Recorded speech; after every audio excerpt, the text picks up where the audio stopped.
तुला राशि वाली महिलाएं, इनके जीवन में कुछ न कुछ संघर्ष बना रहता है। दूसरे के मन की थाह लेना अच्छे से जानती हैं, लेकिन अपने मन की बातों को किसी को पता नहीं चलने देती। शांत स्वभाव होता है, हंसमुख स्वभाव होता है।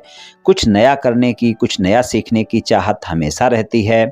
और ये लोग दुनिया की ज़्यादा परवाह नहीं करते। इनकी अपनी एक दुनिया होती है और ये उसी में खुश रहना जानते हैं। कोई क्या कहेगा, इससे इनको कोई खास फर्क नहीं पड़ता। ये अपने परिवार के प्रति समर्पित होती हैं। इनको महंगी और आकर्षक चीजें पसंद होती हैं, सौंदर्य पसंद होता है, चाहे वो प्रकृति का सौंदर्य हो या फिर किसी व्यक्ति का सौंदर्य हो। ये अपनी समस्याओं को छुपा कर रखने वाली होती हैं। अपनी समस्याएं किसी को आसानी से नहीं बताती, लेकिन अगर अपनी परेशानी किसी को बताने लग जाएं तो फिर सभी पूरी बातें बताने वाली होती हैं। अच्छी साथी होती हैं, मित्रता को निभाना जानती हैं। वैवाहिक जीवन सामान्य होता है, सबके लिए अच्छा करने की सोच मन में रखती हैं। बहुत ही न्याय की बात करने वाली होती हैं, मीठा बोलने वाली होती हैं। बुरा व्यवहार किसी के साथ ना तो करती हैं और बुरा व्यवहार पसंद भी बिल्कुल नहीं करती। झगड़ों से दूर रहने का प्रयास हमेशा करती हैं और अगर कभी कोई बात विवाद हो भी जाए तो हमेशा बातचीत से विवाद सुलझाने का प्रयास करती हैं। और ये अपने जीवन साथी और बच्चों से बहुत लगाव रखती हैं। चलिए वर्ष 2025 के राशिफल की चर्चा कर लेते हैं। राशिफल में हम शिक्षा की बात करेंगे, धन और आय की बात करेंगे, व्यापार कारोबार नौकरी की बात करेंगे, प्रेम संबंध, वैवाहिक संबंध, पारिवारिक जीवन और स्वास्थ्य की बात करेंगे और अंत में उपाय की चर्चा भी करेंगे। इसलिए वीडियो को पूरा अंत तक देखें व सुने, तभी आप राशिफल की पूरी जानकारी प्राप्त कर पाएंगे। ये राशिफल चंद्र राशि पर आधारित है, यानी मून साइन पर। जिनको अपनी राशि नहीं पता है वो इस वीडियो को अपनी नाम राशि से भी देख व सुन सकते हैं। मासिक राशिफल में हम मुख्यतः शनि, गुरु, राहु और केतु के गोचर के आधार पर आपको क्या परिणाम मिल सकते हैं वर्ष 2025 में, चलिए जान लेते हैं। सबसे पहले शनि, गुरु, राहु और केतु का गोचर जान लेते हैं। शनि देव जो है वर्ष 2025 में 2 राशियों में गोचर करेंगे। पहले तो 29 मार्च 2025 तक वो कुंभ राशि में गोचर में रहेंगे और 29 मार्च 2025 को ही राशि परिवर्तन करके वो मीन राशि में अपना गोचर प्रारंभ करेंगे और फिर 2025 के पूरे वर्ष में 29 मार्च 2025 से लेकर और वर्ष के अंत तक, 2025 के वर्ष के अंत तक वो मीन राशि में ही गोचर करेंगे। राहु भी 2 राशियों में गोचर करेंगे।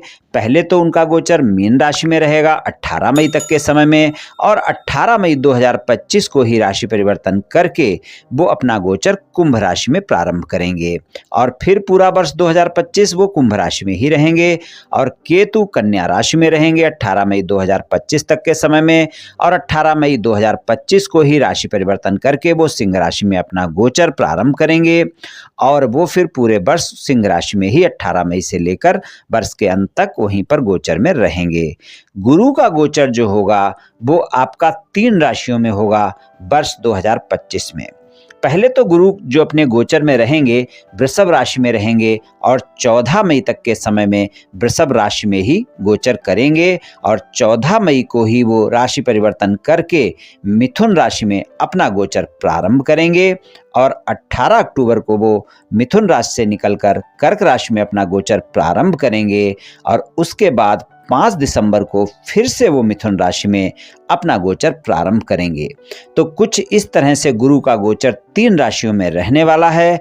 गुरु का जल्दी जल्दी राशि परिवर्तन वर्ष 2025 में आपको देखने को मिलेगा। शनि, गुरु, राहु और केतु का गोचर कुछ इस तरह से रहने वाला है वर्ष 2025 में। चलिए सबसे पहले शिक्षा की बात करेंगे। तुला राशि वाली महिलाओं के लिए शिक्षा के मामले में इस वर्ष आपको सामान्य परिणाम मिलेंगे।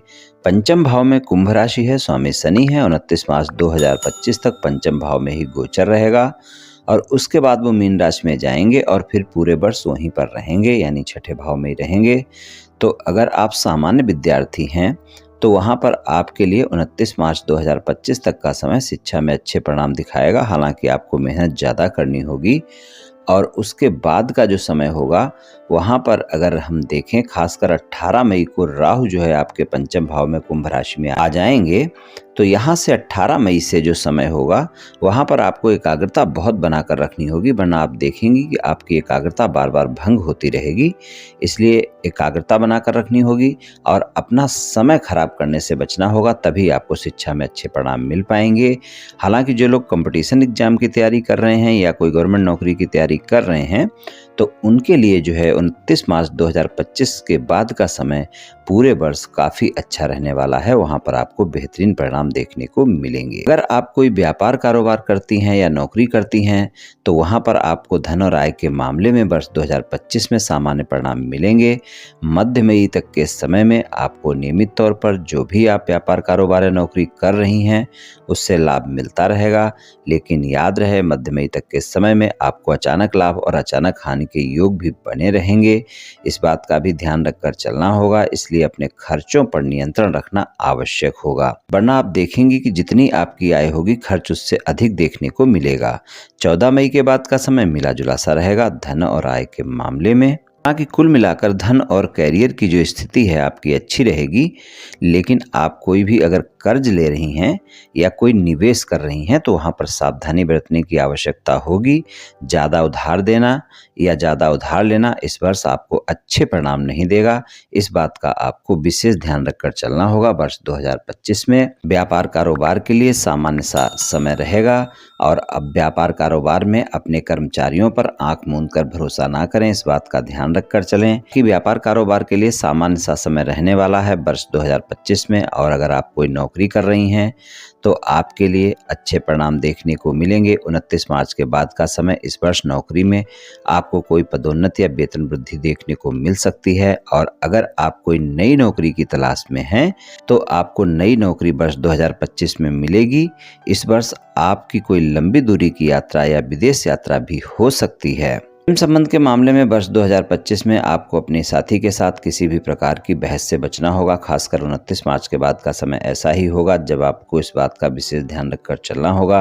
इस वर्ष आपकी कोई न कोई यात्रा हो सकती है, अपने साथी के साथ कहीं घूमने फिरने जा सकती हैं। इस वर्ष आप अपने प्रेम संबंध को आगे ले जा सकती हैं अगर आपके प्रेम संबंध पहले से हैं, और आप अपने प्रेम संबंध को विवाह संबंध में बदलने का फैसला भी ले सकती हैं। शादीशुदा जीवन में इस वर्ष मिले जुले परिणाम मिलेंगे। आपके जीवन साथी के स्वास्थ्य में अगर पहले से कोई समस्या है तो उसका ध्यान रखकर चलना होगा। आपके शादीशुदा जीवन में 14 मई के बाद का समय बेहतर है, इससे पहले आपको सामान्य परिणाम मिलेंगे। और अगर आपके शादीशुदा जीवन में आपके साथी के साथ किसी भी प्रकार का कोई ज़्यादा वाद विवाद चल रहा है, उसको समाप्त करना चाहती हैं तो आप 15 मई के बाद के समय में प्रयास कर सकती हैं और आपको सफलता मिल सकती है।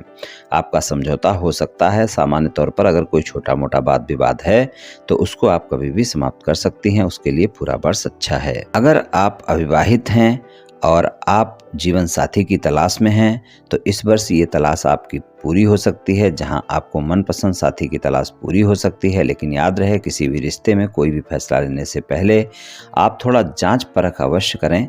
जांच परख कर ही निर्णय लें, इस बात का इस वर्ष विशेष ध्यान रखकर चलें। पारिवारिक जीवन में सामान्य परिणाम मिलेंगे। मध्य मई तक के समय में पारिवारिक जीवन के लिए समय अच्छा है, लेकिन मार्च तक के समय में अपनी संतान के साथ और माता के साथ बातचीत करते समय वाणी पर संयम रखना आवश्यक होगा। थोड़ा सा तालमेल भी आवश्यक होगा। परिवार के सदस्यों के साथ बाकी समय आपका अच्छा रहेगा।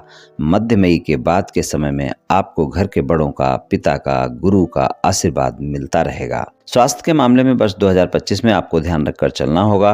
वर्ष 2025 में खासकर मध्य मई तक के समय में अगर आपको पहले से कोई स्वास्थ्य समस्या है तो उसका विशेष ध्यान रखकर चलें। स्वास्थ्य के मामले में कोई कोताही ना बरतें, इस बात का ध्यान रखना है। और कोई भी समस्या अगर होती है स्वास्थ्य में तो आप डॉक्टर से सलाह अवश्य लें। अगर पेट से संबंधित समस्या होती है तो उसका विशेष ध्यान रखकर चलें और स्वास्थ्य का पूरे साल ध्यान रखकर चलें। अपने खान पान का विशेष ध्यान रखें, स्वस्थ दिनचर्या अपनाएं, योग प्राणायाम करें, तनाव अपने ऊपर हावी ना होने दें और स्वास्थ्य में कोई भी समस्या होने पर डॉक्टर से परामर्श अवश्य लें। उपाय की बात करें तो शिव भगवान की पूजा उपासना आपके लिए काफ़ी अच्छी रहेगी वर्ष 2025 में। तो वर्ष 2025 में शिव भगवान की पूजा उपासना करें। रोजाना सुबह नहा धोकर शिवलिंग पर 1 लोटा जल अर्पित करें। सोमवार के दिन शिवलिंग पर दूध मिश्रित जल अर्पित करें। ये उपाय पूरे वर्ष करें, निश्चित ही आपको काफी लाभ देखने को मिलेगा। ये राशिफल सामान्य राशिफल है। ये सभी महिलाओं पर पूर्ण रूप से प्रभावी होगा ऐसा संभव नहीं है, क्योंकि आपकी जन्म कुंडली पर भी बहुत कुछ निर्भर करता है। आप सभी स्वस्थ रहें, आयुष्मान रहें, धनवान रहें, ऐसी मेरी श्री कृष्ण भगवान से प्रार्थना है। जय श्री कृष्ण, जय श्री राधे।